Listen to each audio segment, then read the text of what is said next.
이번 주 날씨는 비교적 포근했습니다. 하지만 이제는 정말 겨울이 오려나 본데요. 찬 공기가 남하하면서 강한 한파가 찾아올 가능성이 큽니다. 얼마나 추워질지 날씨 전망 짚어보겠습니다. 네, 맹소영 날씨 칼럼니스트 연결돼 있습니다.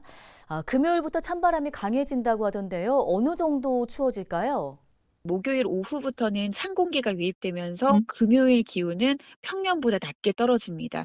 전날인 목요일 아침보다도 10도 이상 기온이 큰 폭으로 낮아져서 전국이 영하 6도에서 6도 분포를 나타낼 것으로 예상이 되는데요. 특히 중부지방을 중심으로는 한파특보가 발표될 가능성도 굉장히 높습니다. 중부 내륙 지역은 영하 5도 이하로 떨어지는 곳도 많고, 낮 기온도 전국 대부분 지역에서 5도 아래로 떨어지겠습니다. 특히 바람도 강하게 불어서 체감 온도는 이보다 더 낮기 때문에 실제 몸으로 느끼는 추위는 낮 동안에도 영하권의 수준에 머무는 곳도 많을 것으로 예상이 됩니다. 네, 아직까지는 날씨가 비교적 따뜻했다 보니까 주말에 나들이 가려는 분들도 많으신데요. 주말 날씨는 어떻게 예측되는지 궁금합니다. 본격적으로 겨울 날씨가 시작될까요? 금요일 기온이 굉장히 많이 떨어지는데 토요일은 이보다도 더 떨어집니다. 서울의 아침 최저 기온이 영하 6도까지 떨어지는데 평년 이맘때라면 1도를 웃돌아야 될 그런 기온보다 훨씬 낮게 떨어지는 수준인 건데요. 주말에는 계속해서 좀 추위에 대한 대비가 좀 필요합니다. 일요일 낮부터 평년 기온을 회복하기는 하겠지만 일시적으로 그칩니다.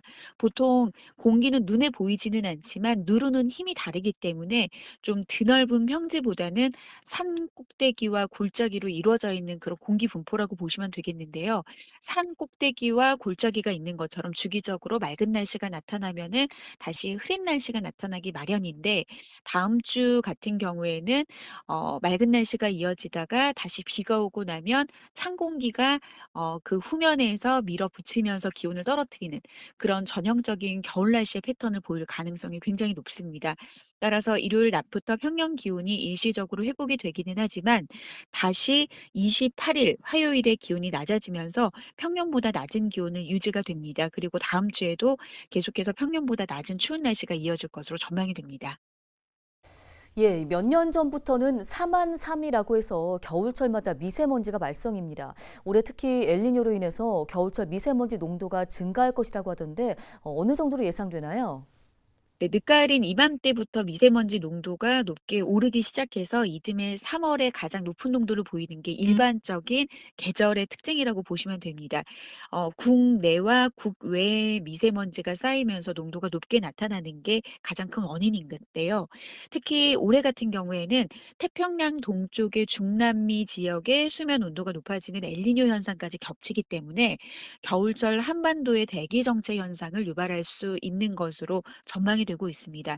물론 엘니뇨 때문에 미세먼지가 발생하는 것은 아니지만 엘니뇨로 인해서 우리나라 혹은 국외에서 유입되는 대기 정체 현상과 국외에서 유입되는 그런 미세먼지 농도의 발생을 더 높게 만드는 그런 역할을 하기 때문에 올 겨울에는 겨울철의 주기적인 그런 미세먼지 농도가 높아지는 그런 기상현상과 더불어서 엘니뇨로 나타나는 대기 정체와 국외에서 유입되는 미세먼지 농도가 추가되면서 미세먼지 농도가 높은 날이 많을 것으로 전망이 됩니다.